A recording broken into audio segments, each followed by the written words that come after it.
MissingNo, Pokemon's most renowned glitch. If you've played Pokemon, there's a pretty large chance you've heard of this guy. The troublemaking hexadecimal modifying piece of data was definitely something everyone heard about on the playground. But was it really all that much trouble? Well, stay tuned to this week's glitch case to find out everything you need to know about MissingNo. UR8 guys, this is GameboyLuke here, and welcome to Glitch Case, the series where I showcase the various glitches within the Pokemon franchise. During the videos, we will be going over how to perform these various glitches, the reason to why they happen, as well as the positives and negatives that come with it.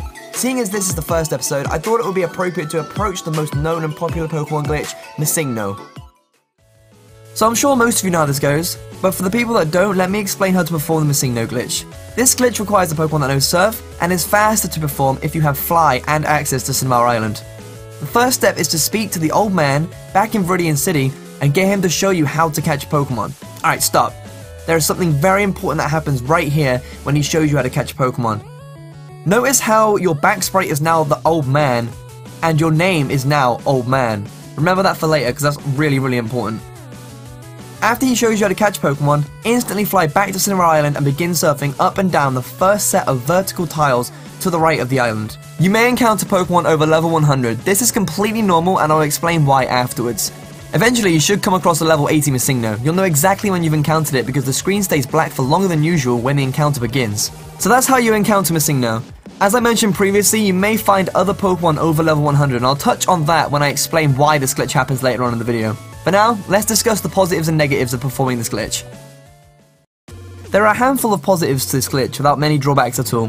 A lot of people think MissingNo completely corrupts save data, where this is completely false.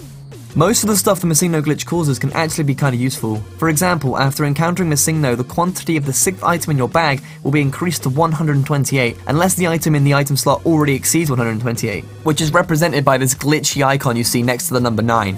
Obviously, the game wasn't really made so that you could have more than 100 items, so the glitch next to the 9 represents a number over 100. This means rare items that you can only receive a few times, or only once in some cases, can be increased to a huge amount, such as TMs, rare candies, master balls, and so much more. Another really useful trick to this glitch is to catch Pokemon over level 100 and then use rare candies on it. Seeing as you've already passed the level 100 boundary, you can continue to rare candy it all the way up until a value of 255, which is the max value in an 8-bit system. If you continue to rare candy and pass that 255 mark, the counter resets and will make the Pokemon level 1. With this, you can have Pokemon that aren't meant to be at lower levels. This can be useful in specific Pokemon Stadium Cups, and just generally fun to raise like a level 5 Mewtwo. I know I sure did when I got one and traded it to my gold copy. There are a handful of what you could call drawbacks, but they're only really graphical glitches. Once encountering and catching MissingNo, your Hall of Fame data is completely corrupted. But I mean, who really used that anyway, am I right? A lot of sprites will also be glitched and facing the wrong way when a Pokemon interacts with MissingNo, and Nintendo actually commented about the glitch graphics here. The statement says the following: MissingNo is a programming quirk, and not a real part of the game. When you get this, your game can perform strangely, and the graphics will often become scrambled. The MissingNo Pokemon is most often found after you perform the Fight Safari Zone Pokemon trick. To fix the scrambled graphics, try releasing the MissingNo Pokemon. If the problem persists, the only solution is to restart your game. This means erasing your current game and starting a brand new one. However, Nintendo's statement isn't completely true. The corrupted graphics are purely temporary, excluding the Hall of Fame data, and can be fixed simply by viewing a Pokemon status screen. Okay, so now into why the glitch occurs. Some of you might find the following information a little bit confusing, and I'm sure the vast majority of you might not understand what I'm talking about, but I'm going to try and clear myself up as much as possible, and I'm hoping the programmers out there don't slate me too much. But without further ado, let's get into this. So remember what I said about the name swap from the player's name to the old man? That has some part in it. When the name swap occurs, the player's name is temporarily stored in the wild grass data, which is blank for Viridian City, because obviously, there's no grass. So when your name is restored from the wild grass data, it stays with the original name in it, and is only overwritten if an area with grass is accessed. The route to the right of Cinnabar is the same as Viridian, as it's a water route. There are no grass encounters and the wild data isn't overwritten. There was a reason why the programmers did this, and it was because memory was invaluable. Trying to squeeze full games onto tiny file-sized cartridges was difficult, so they used spare memory where possible. The wild encounter variable was used temporarily, or so the developers thought, thinking it would be no harm. Little did they know they had made a slight oversight, which would cause this glitch to occur. Due to this oversight by the programmers, the shore tiles act the same way as grass tiles do. And seeing as the data isn't overwritten, it uses the player's name as wild encounter data. Your name isn't formatted correctly as it's a bunch of characters thrown together, which causes the strange results you receive when surfing on the coast. You can also use this oversight to your advantage, for example, by entering the Safari Zone, finding an area within the Safari Zone with specific Pokemon, and then leaving, coming back to Cinnabar Island and finding them on the coast. This allows you to find those Pokemon without the restrictions of the Safari Zone, providing you go straight to Cinnabar Island from Fuchsia and preventing the wild encounter data from being overwritten. In the beginning of the game, when you choose your name, you only define 7 characters of your name, but your name actually contains 11 characters. The 3rd, 5th, 7th, and 9th characters determine which species you encounter. Furthermore, the 2nd, 4th, 6th, 8th, and 10th characters determine the level. If you choose a custom name, the last 3 values will be nulls, meaning nothing or empty in programming. And the 8th character will either be a null or an end string, which denotes the end of the name. Preset names occupy all 11 slots but only show the name you chose. With custom names, the name either ends with an end string or a null, meaning you're guaranteed to encounter an iteration of MissingNo.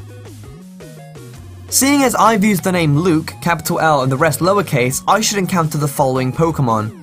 Lowercase u equates to level 180, and k equates to a Porygon. E equates to a level 164, and the end string equates to MissingNo. The following end strings then equate to a level 80 MissingNo, which is exactly what I encounter on Cinnabar Island. This used to confuse me as a kid, as I didn't know what determined the random Pokemon from appearing. My friend would always find a Mewtwo when I would find something different. Looking back at it, his name was Andy in all caps, A-N-D-Y. The capital D in his 3rd character slot points to Mewtwo, which explains why he always used to encounter him. If you want to find out what your name would encounter, you can go ahead and click the link in the description, which will link you to a Bulbapedia page, and you can find out exactly which Pokemon you'd encounter and what level. Now to explain the smaller details. The first one we'll touch on is the item duplication. The reason this works is because the Pokemon scene data is stored in the same variable as your 6th item slot's quantity, which is set to 128 when encountering MissingNo. The next to touch on is the Hall of Fame corruption. This occurs due to a buffer used to store decompressed sprite data, and because MissingNo's sprite is just a pile of garbage, the buffer corrupts because it cannot handle the large data MissingNo's sprite data requires, resulting in the Hall of Fame completely glitching out with garbage data. The next thing to touch on is the sprite inverting. In Red and Blue, an address in the RAM determines how the sprites look. The normal value should be 00 in hex. When you check the status of MissingNo, the value is adjusted and the sprites invert and look distorted. Going back into the Pokédex entry or status screen of another Pokemon reverts the value back to normal.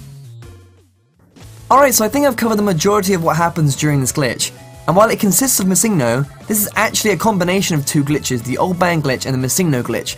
We've really only scratched the surface of the MissingNo glitch, as there are a lot to cover, but it's too much for one video. I may even come back to it in the future if you guys want me to. But I'd just like to say thank you so much for checking out the video, and I hope you've enjoyed. And if you have enjoyed, please do consider clicking that like button down below, as it helps me gauge feedback for the video. Let me know down below in the comment section which glitch you'd like to see me cover next. It can be from any generation. I'll link a Bulbapedia page down below filled with possible glitches in red, blue and yellow, as they're some of the most interesting, but if you know others from other generations, leave a comment down below. Once again, thanks for watching, and I'll try to bring out the next glitch case as soon as possible. Thank you all for your support, and I'll see you guys next time.